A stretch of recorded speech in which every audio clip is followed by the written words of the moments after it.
My name's Jim Barr, and I've been a member here off and on for 75 years.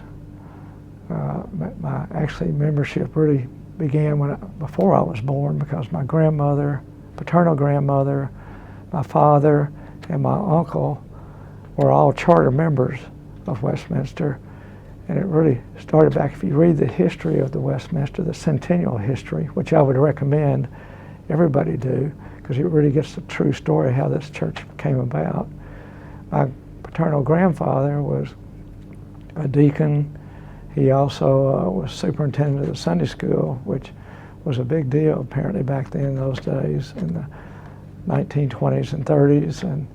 And the planning for this church started in the 1930s, and that's in the Depression, when they were trying to raise money.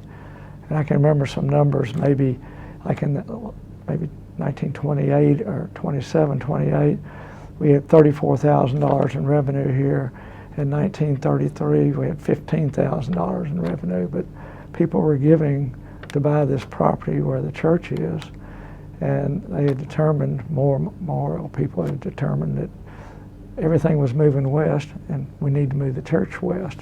And so when I came along, there wasn't any choice about where I was going to go, but I was baptized here in 1948 and grew up in this church and had a fun time growing up here. I can remember the old entrance. I remember Dr. Curry, and there was no option. We came to Sunday school every Sunday, and if we were going to see my grandmother or something, we had to stay for church too. And my grandmother always sat on the pulpit side of the sanctuary, about 7 rows back in the middle, so we could look up at Dr. Curry. And I don't remember anything he ever preached about, but I certainly remember worrying like crazy about that dome over the pulpit. What's holding that chain up there? Is this thing going to fall down? And I was so concerned about that dome crashing down. I'm still concerned. I told Donovan that too, but in any event, so we were here every Sunday. A lot of people in this church were like guardian angels to me as I made my journey around. But I played church basketball here when I was in high school, and John Thorpe was a huge mentor to me and all the other boys that played basketball here. And we have people like Jody Folk, who passed away a few months ago, but Al Gagnier and others. We all went to Hillsborough. And so the church basketball team became our intramural basketball team, in which not only did we win championships with our church basketball team, we won the intramural championships at Hillsborough.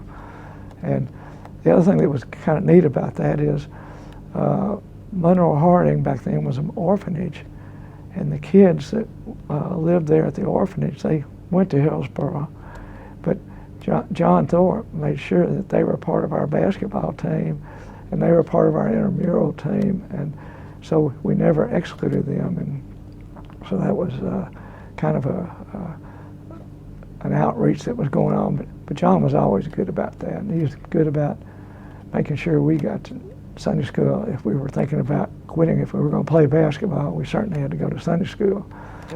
Vanderbilt to college, and Pat McGahee came during that time, and Pat, it's like every Sunday, and I continued to attend because that was, and my grandmother was here, so I'd see her too, but it's just part of my culture coming up.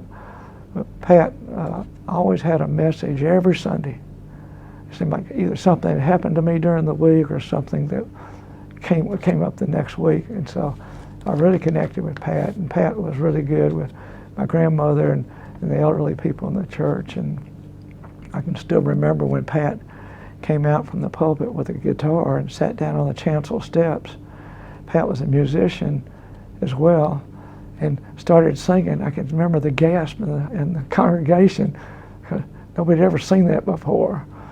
But after college, I went in the service, and then when I came back from the service, I was living in Mount Juliet, so this was a long drive, and I was kind of visiting around and not sure what I was going to do. But I met the pastor from Trinity. I went to Trinity and joined Trinity and was there for a couple of years. And then Pat was downtown at the Downtown Presbyterian Church, and I visited down there, and Pat and I reconnected along with some others in the church. And so I joined the downtown church and was a member for about 35 years. And but I still had connections with Westminster here. Bill Klein, who passed away a few years ago, Bill and I delivered Meals on Wheels for probably 12 or 13 years together out of Martha O'Brien. And I was active at Martha O'Brien, and of course a lot of the board members from Westminster. And Westminster was a big financial supporter of Martha O'Brien. And then and my grandmother died. This was her. She loved this church, and when I take her to church, because I'd taken the car away from her when she turned 82, and or in 1982, but she was getting close to 90, and I took the car away from her, so she was dependent on me to come to church, and so we would kind of split our time between downtown Pres and here, and got to know KC during that time. And when my grandmother died in 1989, because we had our service here, but KC and Pat and Bob Richardson, all three of them did that service. And the year, about 2019, I guess, before the pandemic started, I came to a funeral here, one of my friends, and Donovan gave the eulogy up there, and he did just an unbelievable job. And I told my ex-wife, because she was with me, because a friend was a good friend of both of ours. And I told Susan before we left, I said, you know, I think God's calling me back to this church. And so I came back in and I went through the new member classes because I wanted to see what had changed, and everything had changed. I mean, I couldn't believe how much outreach was available here and programs that you could get involved in. And so it's been a good move for me, and I've enjoyed it, and I'm thankful to God just for taking me around and the whole complete circle, and I've circled back to my home church. I'm proud of it.